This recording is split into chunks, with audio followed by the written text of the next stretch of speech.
All right, what's up, Turtle Riders, and welcome to Uncle Turtle Boy's Late Night Garage Podcast. Just a reminder, if you enjoy the content on the website, if you're liking the podcast and stuff like that, we love bringing it to you. Don't get me wrong, but free speech isn't free, as you guys know. We're constantly taking it on the chin, whether or not be from advertisers, who are scared to, advertise with us because they don't want to get blowback from the mob, or whether or not you got Google AdSense literally blacklisting us. You never know. It just never ends. All right, we're banned from Twitter. They don't want us to say these things, and the only way to keep it going is to have it self-funded. Like, even these YouTubes often get demonetized, and I think I made like $8 off of YouTube since we opened this account, but that's okay. We're not all about the money, but we kind of need money, so whatever you guys are feeling generous, we greatly appreciate that. Get yourself something nice in the Turtle Boy store. Get something nice for the missus in there. I'm sure they'd greatly appreciate it as well. All right, so let's get this party started. A lot of things I want to talk about tonight. And so usually on the blog, we try not to get too political. But I'm like a political junkie, kind of like I go on Twitter, even though I'm banned, and I can read what these people say. And my favorite follow of all time is Alexandria Veracruz de la Hoya Ocasio-Cortez Fernandez. She is nonstop entertainment. And so yesterday, she unveiled this video. They're still going with this Green New Deal thing, by the way. It was voted down 57-0. No one wanted to vote on it. And yeah, it's still a thing. She's still talking about it. So yesterday, she put out this video that is the most narcissistic, self-important thing I've ever seen. I just want to break it down for you guys right now. Let's go check this out in one moment. Let me just get this going over here too. Let me see. Where's the live one? Oh, do we have it there? Home.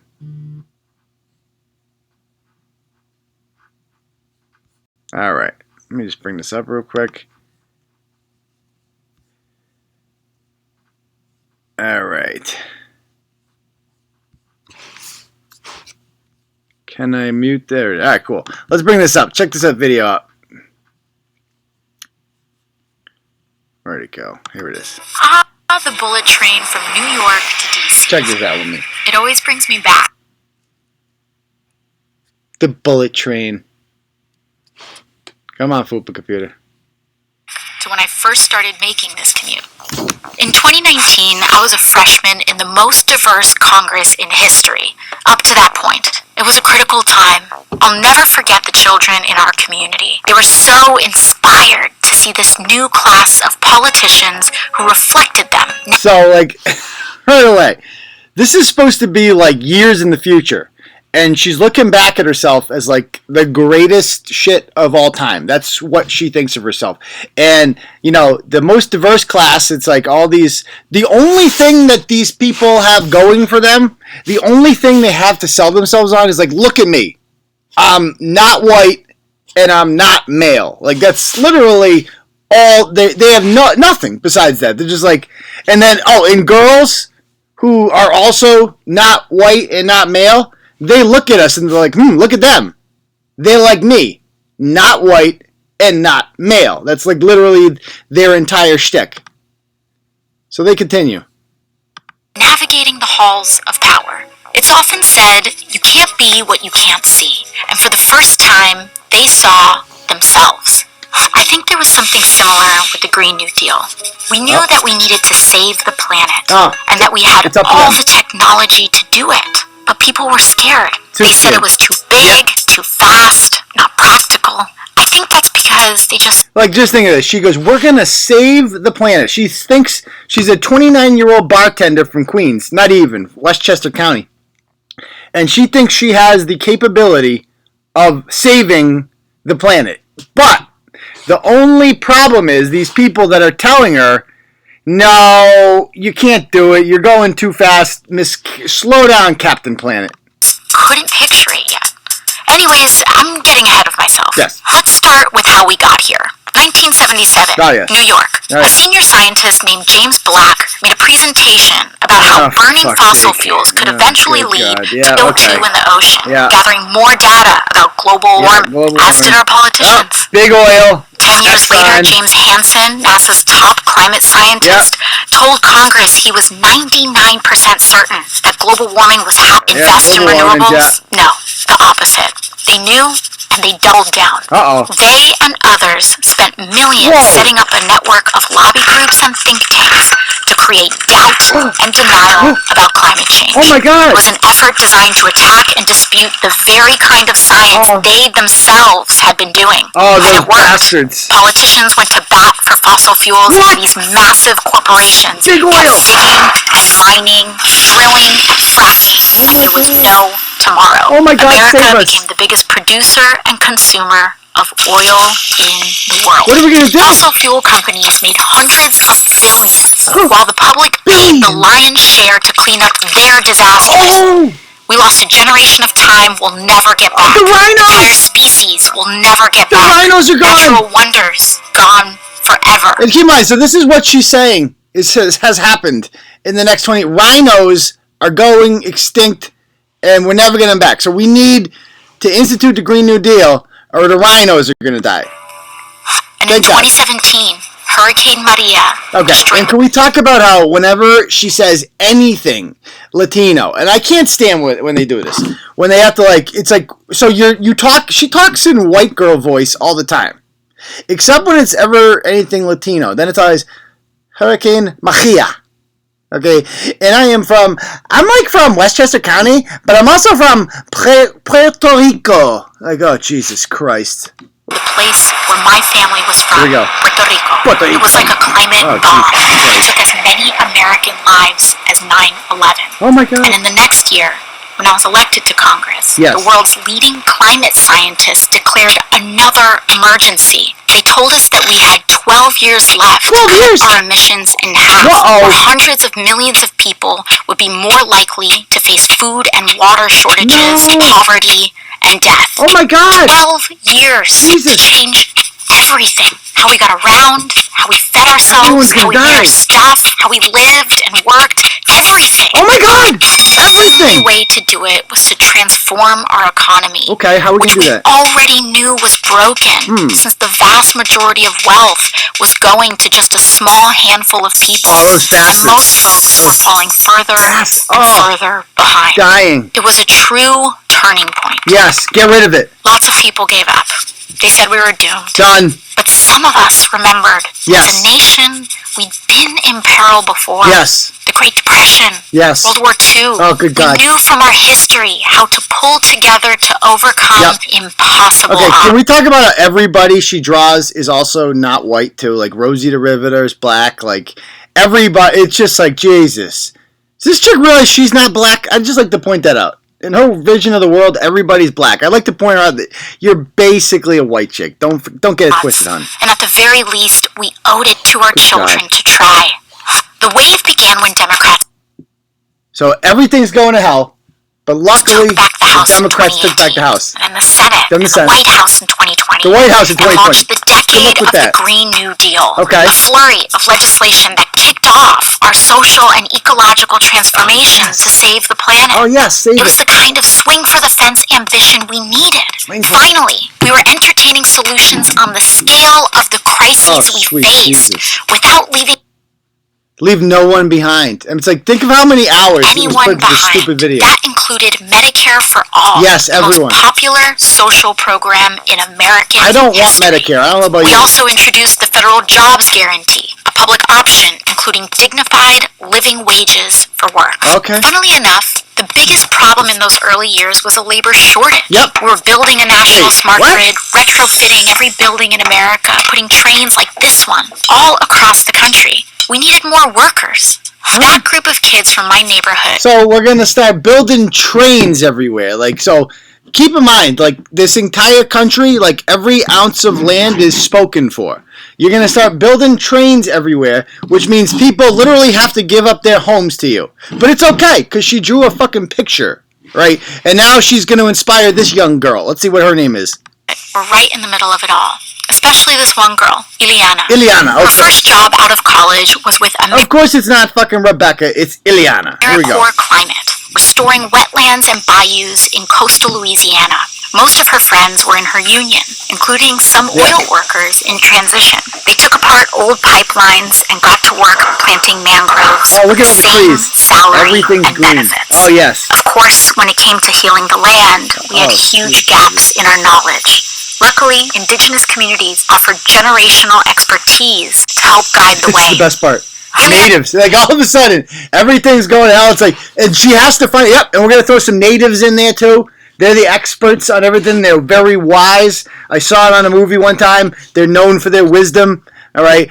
Anna got restless, tried her hand as a solar plant engineer for a while, but eventually made her career in raising the next generation as part of the Universal Child Care Initiative. She becomes a social worker. She's working. So the protagonist in this, the girl, is just like, you know, she's going to be an engineer, but then she's like, nah, I'm going to become a social worker and live off the government. Like, As it turns out, caring for others is valuable, low-carbon work. Oh, low And we carbon. started paying real money to folks like teachers, domestic workers. Real money. I was a teacher. I assure you. The money I got was real. Like, it was actual, real money. It wasn't a lot of money, but it wasn't poor people money either. So, like, stop it. Oh, my jeez. Home health aides. Those were years of massive change. Oh, here comes the And not all of it was good.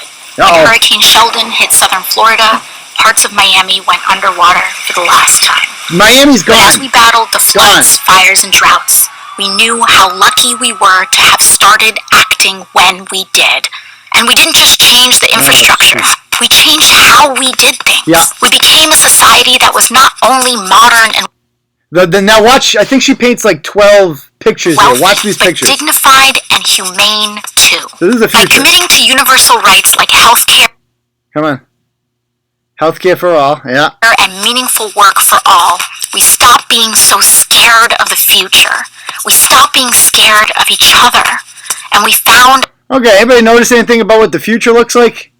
Not a lot of white people in the future. I just thought I'd point that out. Not, like in her vision of the future, there's literally no white people. They're all the villains with the Exxon briefcases. But this is 2028, which is what? 9 years from now? All white people are pretty much wiped out. Some are disputing that this might be a white guy. I think he looks Mexican. I don't know if this is transgender or what this thing is here. But obviously, not a lot of white people in her vision of the our future. shared purpose. Ileana heard the call too. Ileana. And in 2028, she ran for office. Of course she in did. the first cycle of publicly funded election Publicly campaigns. funded election And now campaigns. she occupies the seat that I once held. Yeah, okay, so she occupies the seat that I once held. So where do you think she is in the future? She's the freaking president, obviously. Like, this is how full of herself this woman is. It's insane. Couldn't be more proud of her. A true child of the Green New Deal. Oh, yes. When I think back to my first term in Congress, riding that old school Amtrak in 2019, Oh, yeah. all of this was still ahead of us. And the first big step was just closing our eyes and imagining it. Oh, We sweet can Jesus. be whatever we have the courage to see. I mean, it's just like, it's amazing. I mean, to me, I watched this and I was just like, wow, this woman is so full of herself. Like, to make a video like that in which you are this, like, superhero 9 years from now, and, like, here's how perfect the world's gonna be. They put on this, like, presentation, if you will, that the world, like, that we are living through this dire time. Like, we're literally, it couldn't be any worse than it is right now. Right? That's the way they want to make it seem, like the sky is falling, etc. Do you feel that way? I mean, I'm going to be honest, I don't feel any different than I did under Obama, or I feel it's all the same. right? Like, my shit's the same.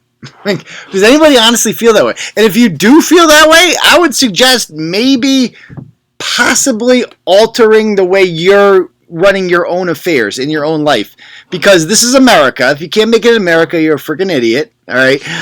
No, it is. Yeah, of course. Like, and that's what I don't understand, why the villain is always the guy with the money, right? I'd like to be the guy with the money. Personally, that's like a nice goal to have. It's probably not going to happen, but the fact that it's there is something to shoot for, right? And people being rich has absolutely no effect on me. Am I jealous? Of course I'm jealous, right? When I see people with bigger houses than me and nicer shit than me, of course I'm jealous, right? Who wouldn't be? That's perfectly natural. But that doesn't mean I don't think they should be able to have it, right? It's just like, come on. I just don't understand why, like, anybody who promotes this class warfare where, like, rich people are evil and we're all getting fucked by them. It's like, we're not getting fucked by them. We're just not working. Like, we all have our own destiny. It just pisses me off. So anyway, we'll see what happens with that. Anyway, let's talk about something else, shall we? Anything you guys want to talk about before I head into some stuff here? By the way, let's start with this Worcester Magazine Awards. I want to bitch about this for a minute. So every year we win the Worcester Magazine. We used to win the best blog award, and then in 2017 they got rid of it because we won it every year. So there's no point. And then they put in the best local news outlet award. So everyone just voted us in for that, which is great, and we won pretty easily, I'm sure. Now, right after we got that award, we did, when I say we, I mean Mike Gaffney. This was a Gaffney blog. If you're not familiar, Mike Gaffney has written several blogs on Turtle Boy. And Mike Gaffney hated Worcester Magazine, and he hated Walter Bird in particular. Why? Because Worcester Magazine was critical of him. They actually took a cheap shot at him. They called him a white nationalist, which is kind of funny in retrospect. But it was cheap, definitely. And instead of Gaffney just being normal, right, and reacting to it normal, Gaffney goes on Facebook, right? And he announces, he says, I have damning information on editor Walter Bird that I will be releasing if they don't take down this article. Like, it was literally like blackmail. Like, he just went on there and just said, because you were critical of me, I am now going to threaten to come forward with damning information about you. Instead of just coming forward with it. Because that's the way Gaffney rolls. He takes a good thing. You got shit on this guy. Just bring it forward. Nope, Gaffney can't do that. Gaffney has to fuck it up. Right? And make himself look like a moron. Oy vey. Thank God he's gone. So anyway, or at least gone in the sense that we're not, on the same team anymore. But the information that he has is that 3 women have alleged that Walter Bird sexually harassed them.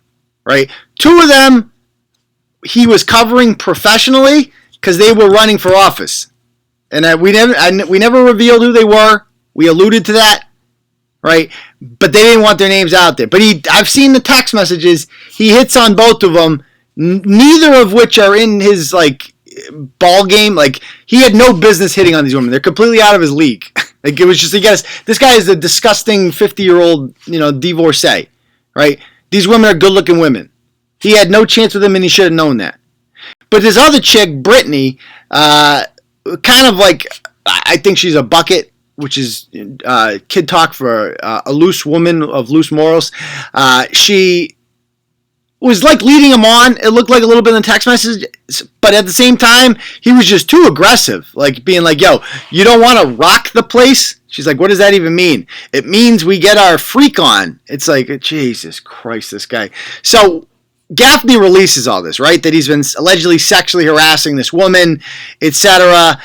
And after that, they hate us. Then he hires Bill Shaner, who just writes shit about us all the time, and me in particular, obviously. And they're like obsessed with us constantly. And then the next year, last year, they had their awards, right? And the voting took place. And I'm like, well, obviously we're going to win again. And I didn't even campaign for it, right? I didn't even tell people to vote. And we got runner-up to the Telegram and Gazette. So this year I'm like, okay, we're winning this again. Now, does this mean much? Actually, in Worcester, it kind of does. Like, that's the sad part, is that the businesses that win these awards, They like brag about it. Like they get their reward, they put it in their store shops, and it matters. Like to the average person, a potential customer, they're like, oh, the people of Worcester County agree that this is the best in this particular field. This is the best Chinese restaurant in Worcester County, right? And so that can bring you more business. Now, could it help us? It can help us in the sense that it establishes our reputation in the city and in the county, right? Especially because the fact that it's held by a rival media outlet in Worcester Magazine. So if we win at their own poll, it's just like, in your face. So, 1 million people vote for Turtle Boy this time around. And I'm sure most of you did as well, right? And obviously we win. Everybody knows we got the most votes. And then they came out with the results today, and wouldn't you know it, we don't even get second place. We get the Turtlegram wins again, and Worcester Magazine awards itself runner-up. They want us to believe that more people were like, what's the best local news source? Worcester Magazine. They do a lot of news at Worcester Magazine. Like, for instance, here's what Turtle Boy wrote about this week. Turtle Boy's coming out with the book. It's going to be so stupid. That's their news, is Turtle Boy. And they want us to believe it's real. So, just understand it's fake. These people are obsessed with us. They can't stand that we're better than them. And Walter Bird can't stomach the fact that Mike Gaffney used our platform to expose him as a sexual deviant. That's the bottom line. And this is how fake the news is. You talk about release. They're all whining about the Mueller report. Release it. Release this, bitch. That's what you need to release. Release the voting results. We want to see it. When people vote in our polls, we can see it. I show proof. How many people voted for what? Release them. So, anyway, that's that topic. Anything else you guys want to talk about before I move on to something else here? Spanky was runner-up to one of Worcester magazines. Yeah, that's by exactly. I saw that. Spanky, give me a break. That's Clyde McFarland, for those of you not realize. Notre Dame thoughts on the church. I don't have many thoughts on that. I mean, it sucked. There was a fire. It was a nice church. Never been. Probably had no desire to go. Definitely not going to go now because it's not there. They'll probably rebuild it because rich people are all planning on throwing their money in. I have no idea who did it or why it was done. I don't really waste my time getting involved in conspiracy theories like that. I like facts. So, yeah. What else are people saying? Mike G is such a twat. Yeah, no one denies that. We should make up our own awards. And hand them out. Old Balls, yeah, he was probably involved in this.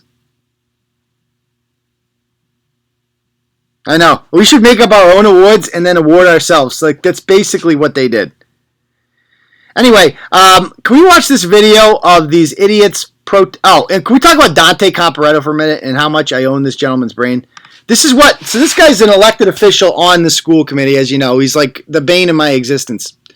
Former addict, criminal. He was arrested literally in 2015. That's 4 years ago. That's his most recent arrest. So, like, this guy's not fully reformed yet, and yet he's on the Worcester School Committee setting policies, and he's mentally unbalanced, clearly. And so he actually writes this on his Facebook page today. I'm starting the long process of purging my friend list, starting with anyone who's friends with Aidan Carney. To be clear, my purging has nothing to do with his old blog. Old blog? What are you talking about? It just seems like a good place to start. Imagine an elected official like, I own your brain that much, right? That this is what you're concerned about. You have so little going on in your life. You're like, you know what I'm going to do? I'm going to go through my friends list, and I'm going to defriend everybody who's friends with Aidan Carney. And not only that, I'm going to go and make an announcement about it, and I'm going to tag everybody who's friends with them to make them explain themselves why they're Facebook friends with them. I'm not kidding when I say he did that. He tagged, and I cropped that out because I don't want to embarrass these people or bring them into it. But he literally tagged all these people. This is an elected official who is upset with the way that we are covering his antics, which are insane, right? And these are the same people who whine about Trump and, threatening the First Amendment and freedom of the press. And this is what they do, right? And so he goes on and he talks about this year-long process to personalize my account, blah, blah, blah, blah, blah. So anyway, Janice Harvey, who is a columnist for Worcester Magazine and a very, very leftist, let's point that out. So she should be on this guy's team, but she's also a Worcester public school teacher, and this guy has spent the last month or so calling teachers racist. Now, they get around this. Why? Because they say, well, it's not racism. The teachers aren't racist. It's systemic racism. Systemic racism is just a buzzword that social justice warriors use because they can't find real racism. So they go, oh, it's systemic. Oh, it's unconscious bias. You don't even know it. It's systemic racism. What's the racist part? Well, there's a lot of white teachers. Why is that racist? Is there evidence that black people that are qualified are being passed over? Because that would be systemic racism, but other than that, I just see a bunch of white teachers, which isn't racist in and of itself. So, anyway, Janice comes in, and she's like, I happen to be a newspaper columnist. I try to keep abreast of Worcester's goings-on. So what she's saying there is that, yeah, I'm friends with him. I'm one of the people. You tagged me in this, okay? So he tagged her, because I'm Facebook friends with Janice. And I am friends with him because I try to keep abreast of Worcester's goings-on. And whether or not you like Turtle Boy or agree with him, he has the pulse of the city. He understands what's going on. He's talking about the issues and what's going on in the news. All right? And I'm friends with you for the same reason. And she says, your post is extremely unprofessional for a public servant. By all means, purge me from your list. And perhaps you should consider how many potential voters you are purging. I'm not one, because she doesn't live in Worcester. But it's just like, and this is the left, what they do to themselves, right? Like, so in this case, Janice is your Nancy Pelosi, and he's AOC, right? He's the crazy one, driving them so far to the left with insanity, and then you need the adult in the room to be like, this is unprofessional. Like, it's just like unbelievable. Now, Janice, a few years ago, we defended her. This is how I kind of got to know Janice, was she was attacked as a teacher at North High School as being racist because she said in a column that she's colorblind when it comes to assessing her students. Now, obviously, that doesn't mean she doesn't notice that her kids are black when they're black, right? It just means when she gets a paper, she grades it not based on the color of the skin of the student, but based on the quality of the work that they do. But you can't say colorblind anymore. That's racist. And Dante says, Janice, curious, why do you think this is unprofessional? Because you're a grown man going on Facebook bragging about defriending people. If you don't see what's bizarre about that, I don't know what to tell you. And why do you think that keeping abreast of Turtle Boy's trash is important? So that's just like, oh, so it's trash because, why? Because, oh, right, because he calls me out. And if you think that's important, then you're trash too. Right? Not worried about you and your voters. Never voted for me anyway. What are you talking about? The teachers union endorsed this dude. Right? And he's just like, I'm not, like, what a freaking moron. What kind of politician gets up there? Not even Trump does this. Like, gets up there and says, like, I don't need your vote. Fuck you. I've never heard of that. Politicians try to court everyone's vote. Like, politicians are known to be slimy in that they just tell you what you want to hear. Not this motherfucker.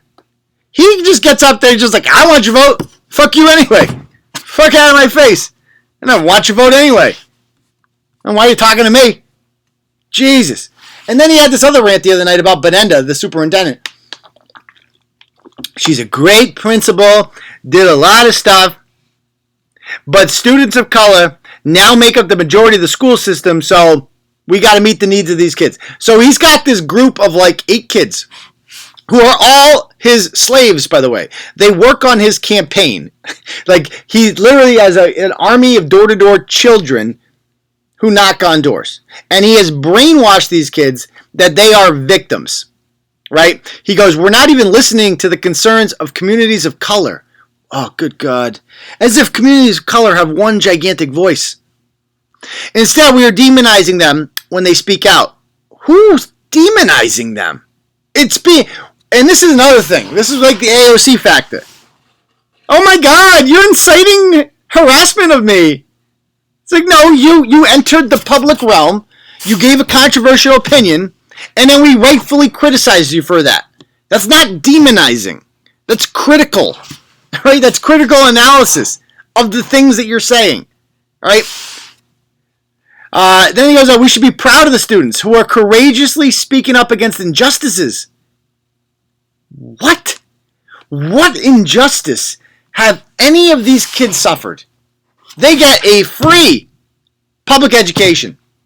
They get access to quality teachers who will do anything for them. They get access to guidance counselors who will guide them through the college admissions process. They get access to free lunch if they need it. They get access to breakfast if they need it. Maureen Benenda has put goddamn laundry machines in some of the middle schools, which I disagree with.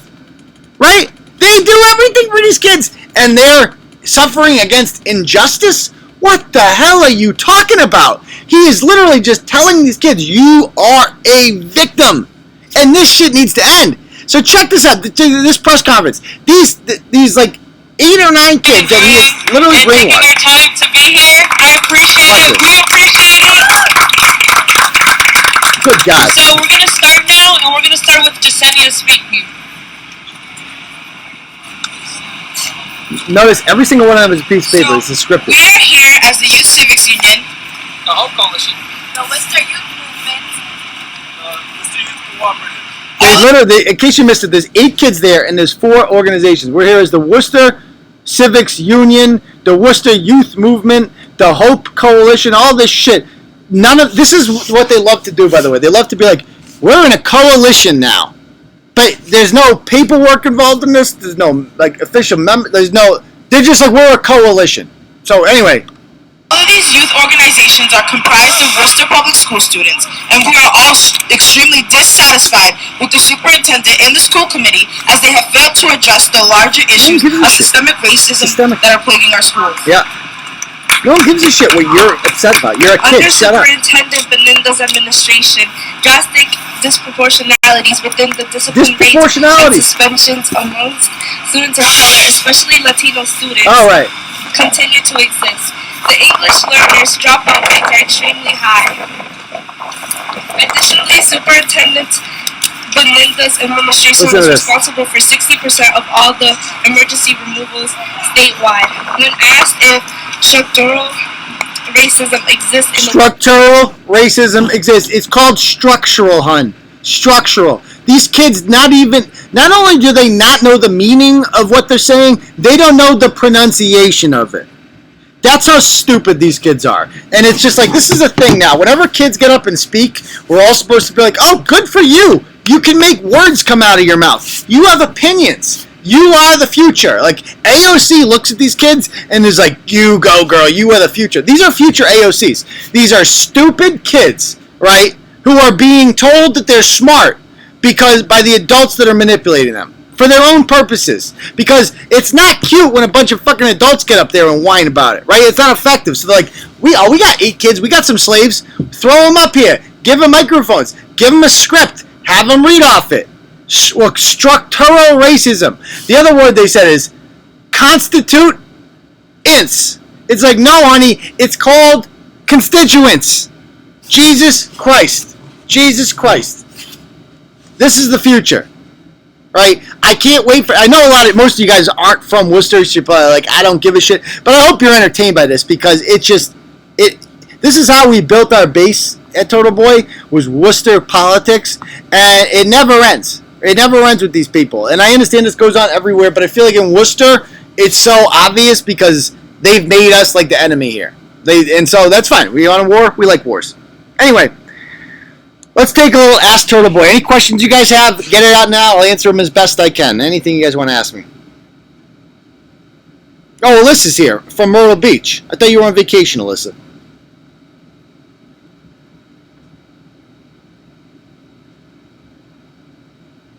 Oh, God.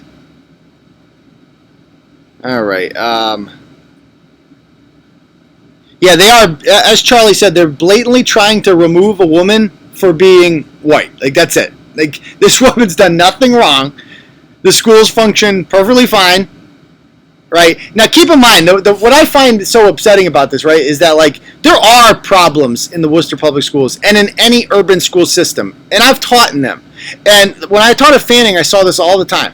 These kids are coming from homes, they're coming to school hungry.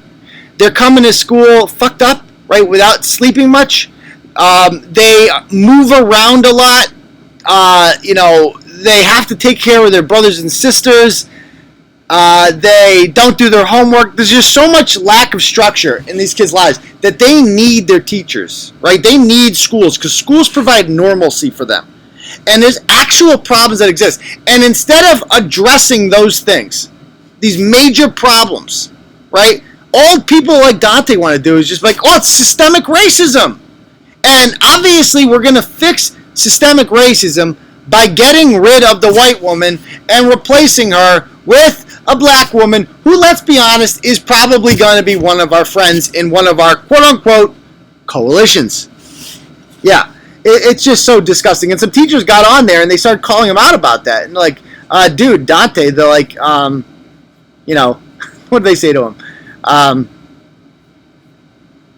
love this. This is his actual qualifications. I just got to play this video. This one never gets old. This is his qualifications. I was homeless for many years. I was on the streets. I was an alcoholic. For a few years, I actually thought I had, HIV because my first girlfriend had actually succumbed to AIDS. Witnessed my whole generation. So I'm a homeless guy. I'm an alcoholic. I'm a heroin addict, and I thought I had AIDS one time. So vote for me for school committee. That is fucking real. And so some teachers were like kind of calling him out, and they're like, dude, why are you saying this? Like, why don't you come into schools? I've never seen you in my school before. And his exact quote was, what did he say?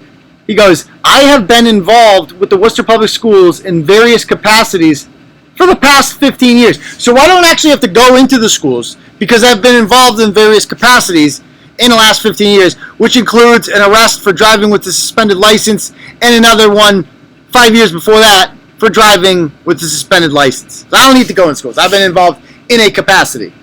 Yeah. So anyway, back to the questions. What's happening? What in bloody hell? Stop and Shop thoughts. I've talked about that a lot. I'm not going to revisit that. I've talked about that ad nauseum, I think, especially on the last blog. My thoughts are simple. These people are ruining any chance they have at public sympathy by acting in the manner that they are. That's my thoughts. I mean, but at the same time, every politician is down there pretending to care about them. So it is what it is. We'll see what comes of that. I really just don't care that much, to be perfectly honest with you. Stop and Shop. I don't go there anyway.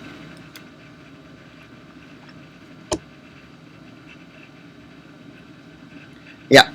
All right. Anything else here? Questions you guys have? Why don't the British teach their children to speak English? That's a good question. I thought they did. Where is Nikki? You guys want to see who's winning Ratchet Madness right now? I couldn't believe how close Maud was. I mean, I could believe that. I voted for the other chick. The Hyannis Hobgobbler, it was more ratchet in my opinion, as a 9 seed. I thought she was undefeated. But let me see, what are the other upsets that would have happened so far?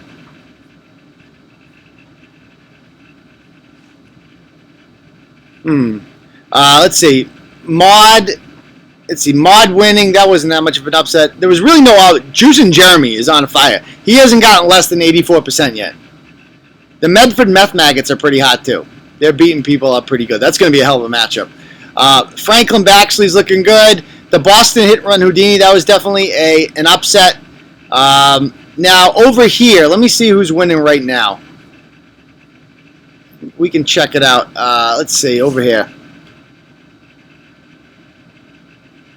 So, Michael Cadena is going to win pretty easily. He's winning 70 to 30% over the Pimple Dick Hockey Dads. Next up, we have, what is this matchup? Let's see. Vanilla Ice against Gina Clark. Vanilla Ice, Scopa is getting pounded, right, by Gina Clark, 71 to 29%. See you later, Scopa. The next up we have, he can't win anything. Oh, man, look at this one. This is our closest one. Right now, Failure Swift, the 11 seed, is beating the Foxy Lady Strippers 52 to 48%. She would be our lowest seed to advance to the Sweet 16 if she makes it that far. And then the last one, Ryan Waters is beating Shannon. I voted for Shannon DeBartolomeo. She is so underrated ratchet. But he's murdering her like he murders dogs. 80 to 20%. At this rate, you have to think, right, that Ryan Waters, they all look strong, but Ryan Waters would seem to be the strongest one. He won 91-9 in his first round to come out of this one. I think Ryan's going to come out of that one. Up here, I think you got to like Greg Bates, the way he's handling his business up there. Over here, you got to like Juice and Jeremy right now. So my prediction, Final Four, Juice and Jeremy, Greg Bates. Now, this isn't necessarily who I would vote for, but who I think. Ryan Waters. And down here, it's going to be interesting tomorrow. The final round. I would have to say, dude, Mike Gaffney could get upset by Slumdog Chillionaire Mom easily. Bobbing for boners. This one's a wide open. It's too hard to predict that one, but we'll see what happens. All right. Any other questions? Scope out would be an upset to certain people. Yeah, it would. But I mean, he's got no shot, as you guys can see. He's getting straight murdered by Gina Clark. Murdered. I mean, Gina Clark is an evil, evil person. Read her ratchet resume, man. She, preyed on people whose families they just lost, a kid to a tragic accident. And then she went to them and was like, we're going to save you with our nonprofit. We're going to raise a bunch of money. And then she did raise money, and then she never gave them any money. And then she dresses like a ratchet dumpster slug. And carries it and flaunts it. She's freaking evil. Evil. Any chance Brett comes back? Yeah, we're going to see a Bretto's court tomorrow, so we'll see how that goes.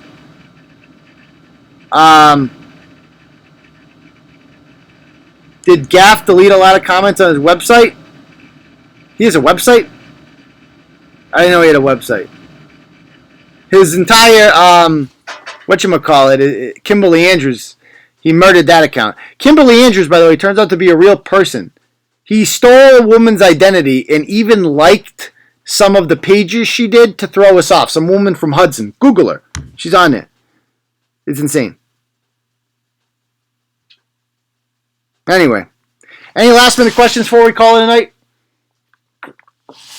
Bruins looked good last night. Celtics had a phenomenal fourth quarter last night.